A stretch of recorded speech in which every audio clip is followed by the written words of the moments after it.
कई तरह की बातें परिवार ने बताई है। आप क्या मानते हैं और क्या मांग करते हैं? आपने कुछ सहायता भी की है? देखिए, मुझे समझ में नहीं आता है।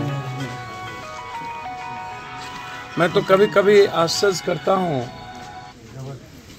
कि इन बड़े लोग, इन नेता के घरों में ये घटना क्यों नहीं, ऐसी घटना बड़े लोगों के घर में क्यों नहीं। मैं सिर्फ अंजना की बात नहीं कर रहा हूँ, इसके पहले भी यहाँ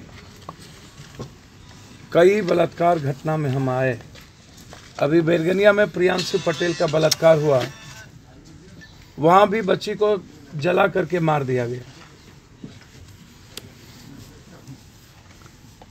मानपुर में जो कुछ मनचले गुंडे लोगों का के बारे में जो मुझे जानकारी मिली है, जो लगातार ऐसे कमज़ोर अच्छे परिवार जो कि अपना कामों में, अपने धंधों में जो व्यस्त रहता है, उनके बच्चियों के साथ छेड़खानी करना, उनके बच्चियों के साथ, जो बात मुझको जानकारी मिली है, इसमें कहीं न कहीं इस इलाके में जो गुंडे और मजबूत टाइप के लोग हैं, जिनका कहीं न कहीं राजनीतिक रूप से किसी न किसी के साथ संबंध है। इस बच्ची की हत्या में ऐसे लोगों का हाथ है, जो लोग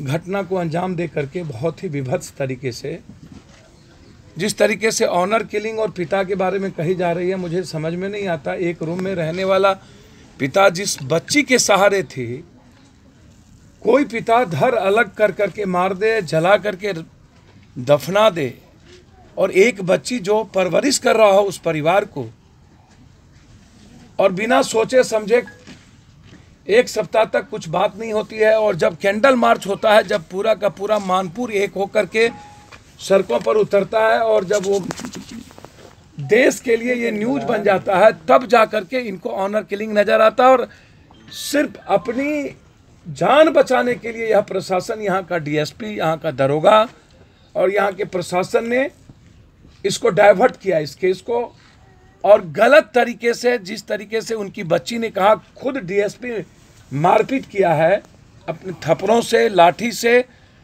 उनके हाथ से, जो मैंने देखा जिस तरीके से नक के बगल से ब्लड निकला, और थाने में जिस तरीके से माँ कह रही है कि मुझको टॉर्चर किया गया, उसके बाद उसके पिता माता की बात, फादर की बात आ रही है। मुझे समझ में नहीं आता है कि लगातार इस बिहार में मासूम बच्चियों का के साथ बलात्कार, उसके बाद फिर मार देना।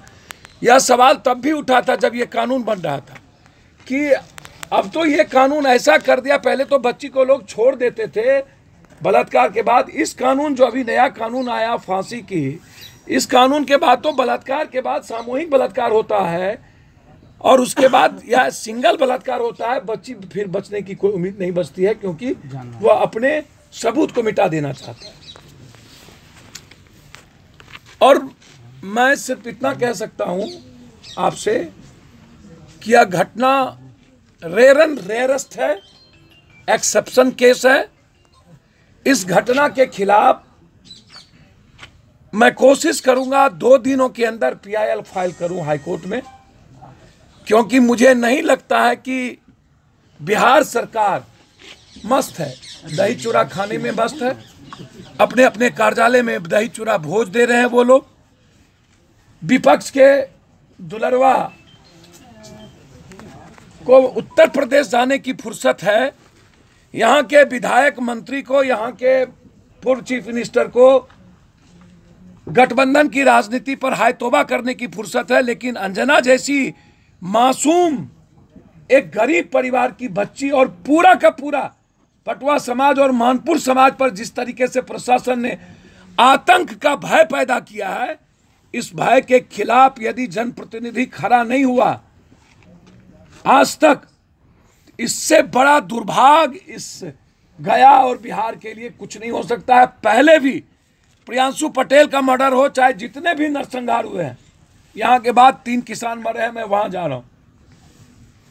क्या है दही चूड़ा, क्या है पर्व? इस मोहल्ले के लिए पर्व नहीं है, इस मासूम के घर के लिए पर्व नहीं है, दही चूड़ा नहीं है।